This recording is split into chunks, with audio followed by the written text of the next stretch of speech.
दोस्तों, आज हमारे भारत देश को आजाद हुए 77 साल हो चुके हैं। और अगर वक्त में हम थोड़ा पीछे जाए तो हमें दिखता है अंग्रेजों की मुट्ठी में जकड़ा हुआ भारत, जो कि अंग्रेजों का गुलाम था, लेकिन हमने कभी भी गुलामी कबूल नहीं की है। फिर भी हमें 200 सालों तक गुलामी के साथ जीना पड़ा। आखिरकार 15 अगस्त 1947 में जाकर हमें गुलामियों की जंजीर से आजादी मिली। आप सोच सकते हैं कि भारत को यह आजादी अंग्रेजों की करीब 200 सालों की गुलामी के बाद मिले थे। भारत ने अपनी आजादी के लिए एक लंबी लड़ाई लड़े थे। हजारों क्रांतिकारियों की इस लड़ाई में मौत हुई। लेकिन दोस्तों, क्या आपने ये कभी सोचा है कि अंग्रेज पहली बार भारत कब और क्यों आए थे और कैसे उनका पूरा भारत पे राज हो गया था?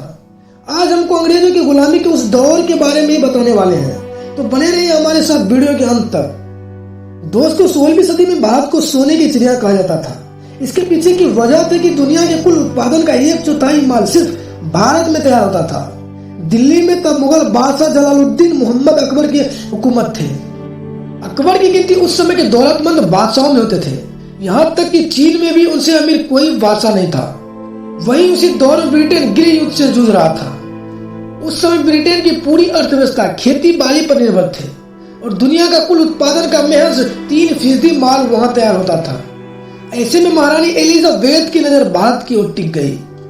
अब यूरोप के दो सबसे ताकतवर देश पुर्तगाल और स्पेन व्यापार के मामले में ब्रिटेन को पीछे छोड़ चुके थे। ऐसे में ब्रिटेन की नजर भारत पर टिकना लाजमी थे।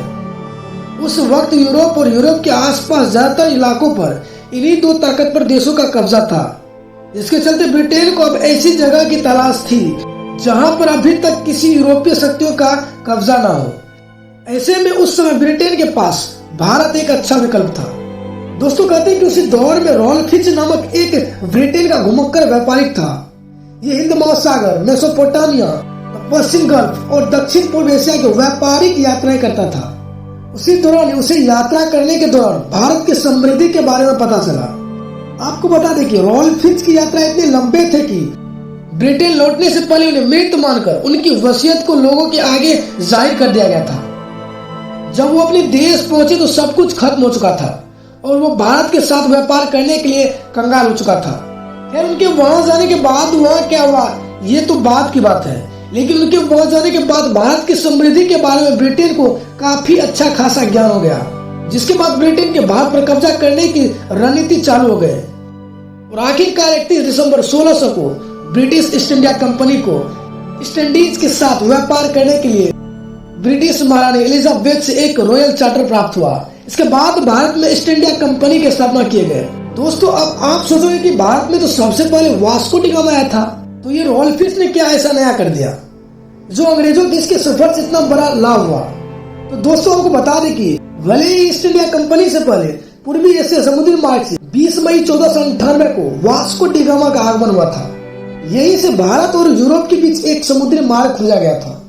इस यात्रा में वास्को डी गामा का सहयोग अब्दुल मजीद ने किया था, जिसके बाद ही भारत में यूरोप का व्यापार शुरू हो गया था।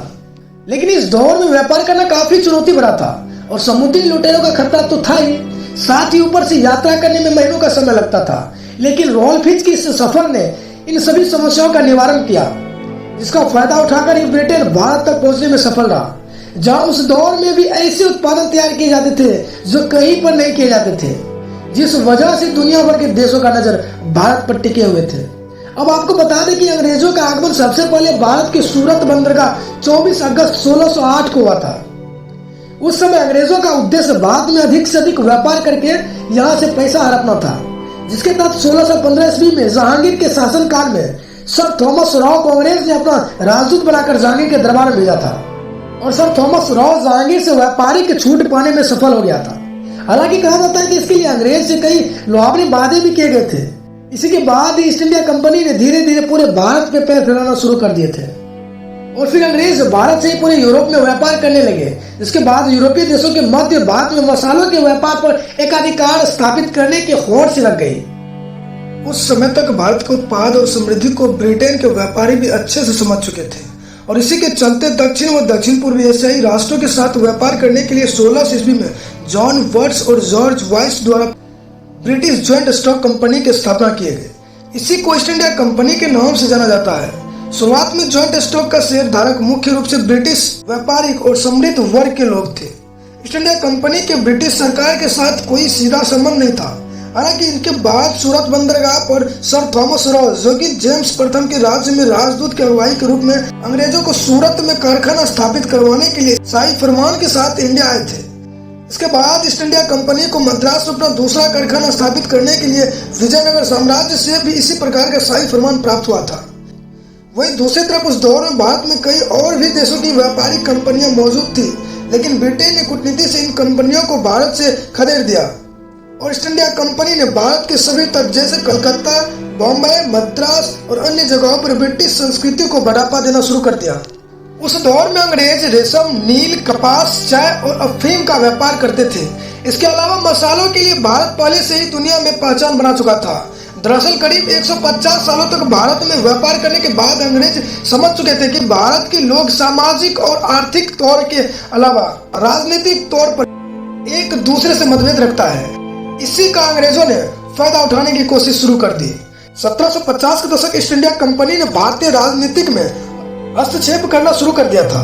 सबसे पहले अंग्रेजों ने कलकत्ता में अपनी ताकतों का इस्तेमाल किया और फिर 1757 में पलासी की लड़ाई में रॉबर्ट क्लाइव के नेतृत्व में ईस्ट इंडिया कंपनी ने बंगाल के नवाब सिराजुद्दौला को पराजित कर दिया। इसी में जीत मिलने के साथ ही भारत में ईस्ट इंडिया कंपनी का शासन स्थापित हो गया, क्योंकि उस समय कलकत्ता ही भारत की राजधानी थी। हालांकि भारत के लोगों को भी धीरे धीरे ईस्ट इंडिया कंपनी की सोच समझ आनी शुरू हो गई।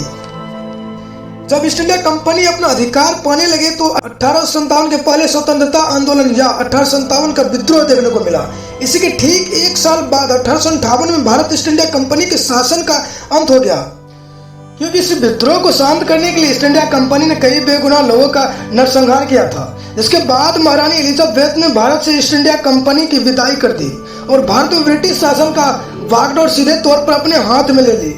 इसके बाद लगभग 89 साल तक अंग्रेजों ने भारत पर और राज किया और फिर जाकर कई क्रांतिकारियों के बलिदान के बाद भारत को अंग्रेजों से आजादी मिली। लेकिन क्या दोस्तों आप जानते हैं कि गुलामी के दौरान भारतीय लोगों की स्थिति क्या थे? फिर नहीं तो आपको बताते हैं। एलिजाबेथ डब्ल्यू एंट्री और कैथरीन बर्सल ने 1898 में एक किताब लिखे। उनका नाम था क्वींस डॉटर इन इंडिया। ये किताब भारत में ब्रिटेन शासन के दौरान दुखद लेकिन करती सच्चाई को बयान। इसमें इस बात का खुलासा किया गया है कि अंग्रेजों के जमाने में ब्रिटिश सेना के सेनानियों के लिए भारतीय महिलाओं का इस्तेमाल सेक्स स्लेव यानी यौन हनन के लिए किया जाता था। इसके अलावा इस किताब में बताया गया है कि भारत पर नियंत्रण स्थापित करने के बाद अंग्रेजों ने यहाँ पर छावनियां बनवाई। ये छावनी अंग्रेजों के रहने वाले वो विशेष निवास स्थान थे जहाँ पर भारत पर शासन करने वाले नागरिक कानून मान्य नहीं थे, लेकिन यहाँ अंग्रेजों के कुछ मनमाने कानून जरूर चलते थे। ऐसे करीब 100 छावनियां स्थापित किए गए थे। इन छावनियों को बनाने का एक मान उद्देश्य किसी विद्रोहियों से ब्रिटिश सैनिक का रक्षा करना था। और तो 1864 के छावनी अधिनियम ने इस छावनियों में वैश्यावृत्ति को खुली आजादी दे दी थी। यहाँ गरीब भारतीय महिलाओं को आर्थिक स्वतंत्रता देने के नाम पर वैश्यावृत्ति में धकेल दिया और उसे लीगलाइज करने के बाद कानून का नाम दे दिया जाता था। उस दौरान भारतीय महिलाओं के अधिकारों का खुलेआम हनन किया गया। इस किताब में जाहिर तौर पर माना गया है कि केवल 15 में से 12 भारतीय महिलाओं ने हजारों ब्रिटिश सैनिकों के रेजिमेंट को अपनी पूरी सेवाएं दी। इसके अलावा किताब में बताया गया है कि जब ब्रिटिश सेना में इस जघन्य अपराधों का उठना बैठना शुरू हुआ तो 1860 में धारा 377 को लागू किया गया था। इस कानून के तहत समलैंगिकता, अप्राकृतिक यौन संबंध व वेश्यापना को दंडनीय अपराध घोषित किया गया। हालांकि ये पर्याप्त था। इसके बाद में भारतीयों और भारतीय महिलाओं पर जुल्म होते रहे। दोस्तों ये एक पहलू है जो कि आपको अंग्रेजों के जुल्मों से रूबरू करवाता है। नहीं तो अंग्रेजों के जुल्मों के और खौफनाक पहलू हैं जिनके बारे में जानकर किसी के भी होश उड़ सकते हैं। उनके बारे में किसी और दिन बात करते हैं।